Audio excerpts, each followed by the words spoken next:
हिमालय की गोद में बसा उत्तराखंड का एक छोटा सा हिल स्टेशन औली, जो फेमस है अपने स्नोई विंटर्स और स्कीइंग एक्टिविटीज के लिए, और ज्यादातर लोग सिर्फ इसे बर्फ के लिए ही जानते हैं। तो आज ये वीडियो आपकी सोच बदल देगा, क्योंकि मानसून में औली किसी जादुई दुनिया से कम नहीं लगता। बादलों से ढके पहाड़, हरी भरी घाटियां और हर तरफ फैली प्रकृति की खूबसूरती इस जगह को और भी खास बना देती है। अगर आप भी बद्रीनाथ धाम की यात्रा पे आ रहे हो तो रास्ते में 2 दिन रुक के आप भी औली को एक्सप्लोर कर सकते हो। अगर इस मानसून आप औली आने का प्लान कर रहे हो तो इस व्लॉग को एंड तक जरूर देखिए। बहुत सारी यूजफुल इंफॉर्मेशन मिलेगी जो आपके ट्रैवल को इजी बनाएगी।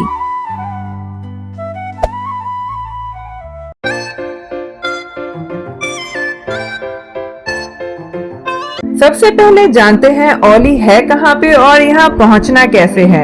औली चमोली डिस्ट्रिक्ट उत्तराखंड में पड़ता है, जो सी लेवल से 3000 मीटर की ऊंचाई पे है। यहाँ पहुँचना बिल्कुल आसान है, लेकिन रास्ता थोड़ा लंबा जरूर है।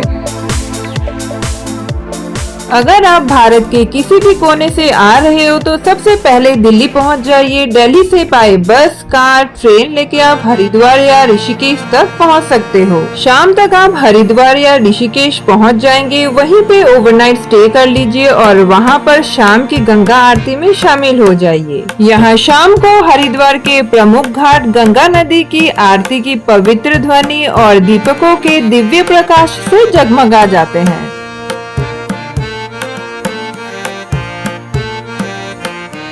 Next day early morning by bus या टैक्सी लेके आप जोशीमठ तक आ जाइए। ऋषिकेश से जोशीमठ का डिस्टेंस लगभग 253 किलोमीटर है। हमने अपनी प्राइवेट टैक्सी ही कर ली थी, क्योंकि हमें मार्ग में पड़ने वाले सभी प्रयागों के दर्शन अच्छी तरह से करने थे। श्रीनगर और रुद्रप्रयाग के बीच अलकनंदा नदी के तट पे धारी देवी मंदिर स्थित है। धारी देवी को 4 धाम की रक्षक और उत्तराखंड की संरक्षक देवी माना जाता है। इसके दर्शन भी आप जरूर कर लेना।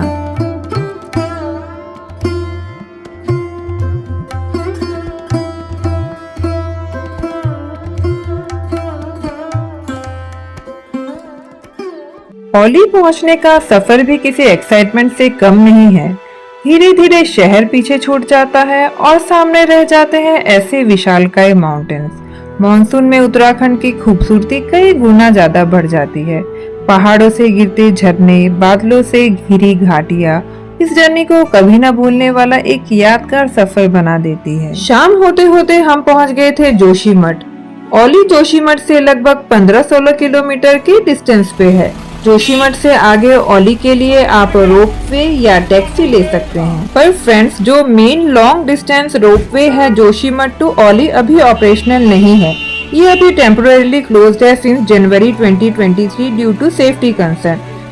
यहीं पे 2 रास्ते हैं। सीधा रास्ता बद्रीनाथ की तरफ जाता है और दूसरा ऊपर वाला रास्ता औली की तरफ।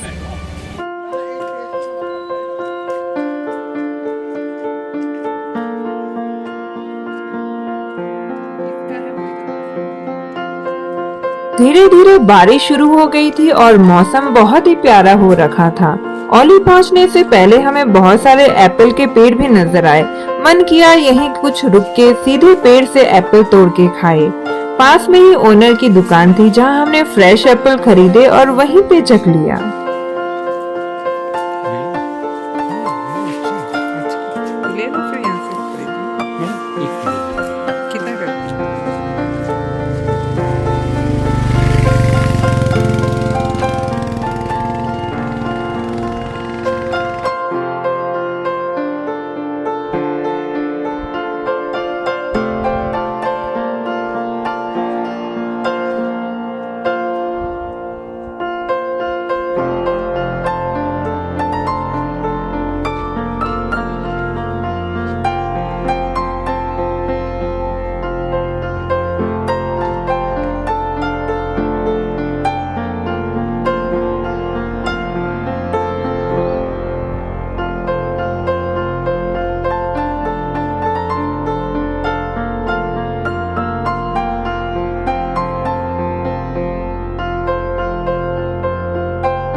Finally after long hours of journey हम औली पहुंच गए थे।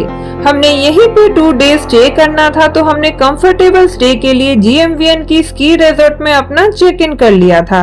This is not pre booked. हमें ये प्रॉपर्टी अच्छी लगी तो हमने यही स्टे करने का डिसाइड किया। यहाँ different types of room available है। यहाँ पे इनका इन हाउस रेस्टोरेंट भी है। होटल का रेस्टोरेंट एरिया काफी स्पेशियस एंड कंफर्टेबल है। यहाँ ब्रेकफास्ट, लंच और डिनर के लिए सीटिंग अवेलेबल है।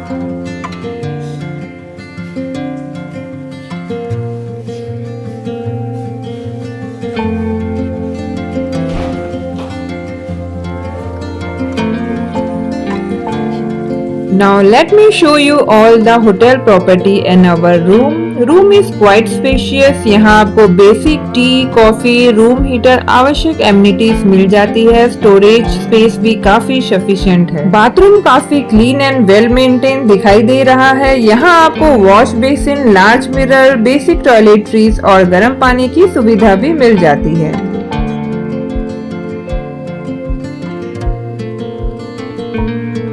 ओली पहुंचते ही सबसे पहले जो चीज आपका ध्यान आकर्षित करती है वो है यहाँ की ग्रीनरी। बारिश के मौसम में ऐसा लगता है जैसे पूरी नेचर ने ही वैली को हरे रंग में रंग दिया हो। यहाँ की ठंडी हवा और बारिश, ऐसा महसूस होता है जैसे समय कुछ देर के लिए रुक गया हो।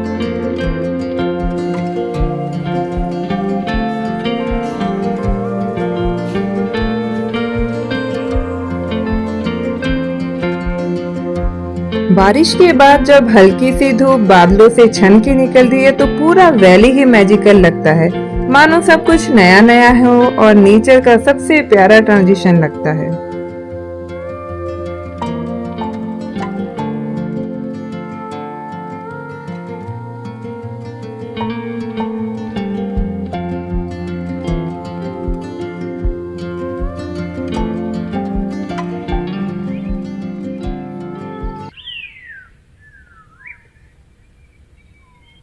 अभी सुबह के 6 बजे हैं। पहाड़ों की सुबह में एक अलग ही सुकून होता है। यहाँ ना हॉर्न की आवाज है और ना ही शहरों का शोर, सिर्फ चिड़ियों की आवाज और ठंडी ठंडी हवा। वेरी गुड मॉर्निंग गाइस, सुबह हो गई है और अभी हम आए हैं ब्रेकफास्ट करने के लिए। बहुत ही सिंपल सा ब्रेकफास्ट ऑर्डर किया है। आज का प्रोग्राम है कि सुबह सुबह हम टॉप की तरफ जाए जहाँ ओली का फेमस आर्टिफिशियल लेक है। तो सबसे पहले अपना ब्रेकफास्ट खत्म करते हैं और फिर चलते हैं ऊपर की तरफ।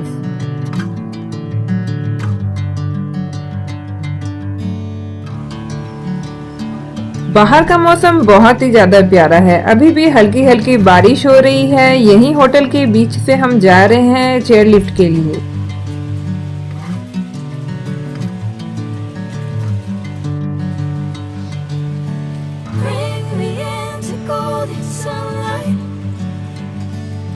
ये देखिए, ये प्यारा सा डॉगी हमारे साथ चल रहा है, बिल्कुल कदम से कदम मिलाते हुए।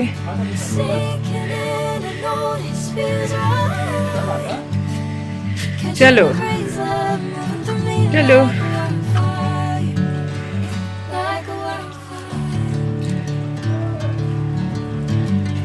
चलो।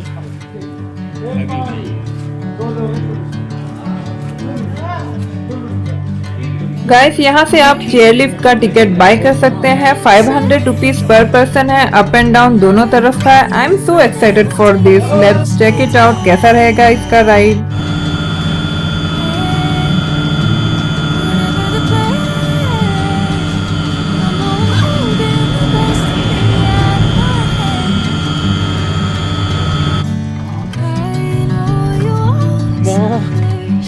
माँ चक्कर आ रहा है मेरे को तो धीरे धीरे देख के।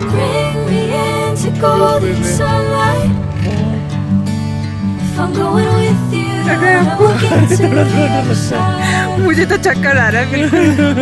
उठा लो चारों तरफ। वाओ, आते समय साइड का भी कर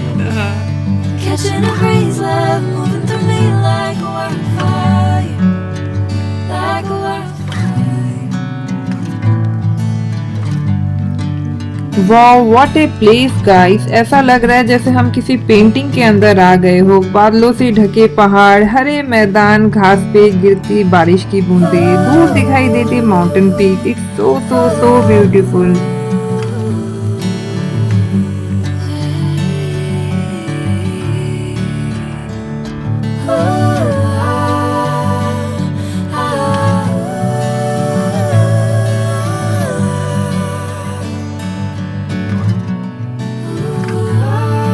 शाम को हम चले गए थे जोशीमठ, जिसे ज्योतिर्मठ भी कहा जाता है। जोशीमठ एक पौराणिक और आध्यात्मिक टाउन है। यहाँ पे आप देख सकते हैं आदि शंकराचार्य टेम्पल। ये एक मठ है। ऐसा कहा जाता है आदि शंकराचार्य ने इसे स्थापित किया था। ये भारत के 4 प्रमुख मठों में से एक है। यहाँ 2500 वर्ष पुराना कल्प वृक्ष भी है, जहाँ माना जाता है कि आदि शंकराचार्य ने यहाँ बैठ के अपना ध्यान किया था। नेक्स्ट हम आ गए थे नरसिंह मंदिर, जो भगवान विष्णु के चौथे अवतार नरसिंह को समर्पित है। इस मंदिर की स्थापना आदि गुरु शंकराचार्य ने की थी। सर्दियों के दौरान जब बद्रीनाथ धाम के कपाट बंद हो जाते हैं, तब भगवान बद्रीनाथ की मूर्ति को लाके इसी मंदिर में पूजा जाता है। यहाँ भगवान नरसिंह की 10 इंच ऊंची शालिग्राम शिला की मूर्ति है। ऐसा मान्यता है कि इस मूर्ति का एक हाथ समय के साथ पतला हो रहा है। जिस दिन ये हाथ पूरी तरह से अलग हो जाएगा, उस दिन नर नारायण पर्वत आपस में मिल जाएंगे और बद्रीनाथ धाम का रास्ता हमेशा के लिए बंद हो जाएगा। उस समय बद्रीनाथ के दर्शन पांडुकेश्वर में स्थित भविष्य बद्री में होंगे।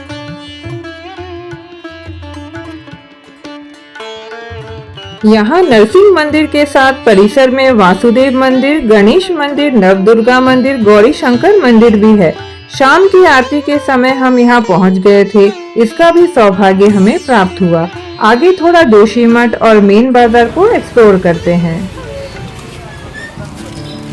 वैसे तो औली छोटा सा प्यारा सा एक सुकून भरा हिल स्टेशन है, पर मैं आपसे यही रिकमेंड करना चाहूंगी कि आप ज्यादा एक्सपेक्टेशन लेके मत आइए, जैसे मनाली, मसूरी, शिमला जैसे हिल स्टेशन की तरह, जहाँ टूरिस्ट का फ्लो बहुत ज्यादा होता है। ये बहुत ही ज्यादा पीसफुल प्लेस है। यहाँ मानसून में एक्टिविटीज इतनी नहीं होती। अगर आपको शांत वातावरण और नेचर पसंद है तो आप इस प्लेस को एक्सप्लोर कर सकते हैं।